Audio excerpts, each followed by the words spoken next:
Does the Old Testament teach salvation by works? By E. Ray Clendenen. According to Genesis 15:6, Abram did not buy righteousness with his faith. Rather, God gave Abram righteousness, which means right standing or acceptability before God. The biblical message is clear and consistent in both testaments. The curse of condemnation and death that rests on everyone because of Adam's sin, reference Romans 5:12-21, cannot be removed and exchanged for righteousness through any amount of good deeds that one might do.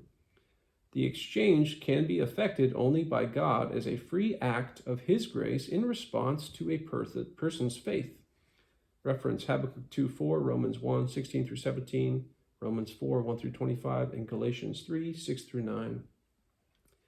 What matters in this exchange is not the quality or degree of faith, but rather God's grace. Faith is not a means to earn acceptance with God. The Apostle Paul considered Abraham a model of transforming faith, even though the content of Abraham's faith was different from Paul's.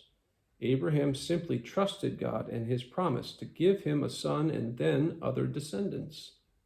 Presumably, Abraham would have supplemented God's promise here with that of Genesis 12:1-3, trusting that his offspring would be vast, not only in number but also in significance, bringing blessing to the world. The content of Abraham's faith was not inconsistent with that of Paul, only less specific. Also, Abraham believed that God would do, and Paul believed that God had done. Finally, the New Testament explains that faith itself cannot purchase or serve as the foundation for acceptance with God. Only the cross of Christ can purchase our salvation.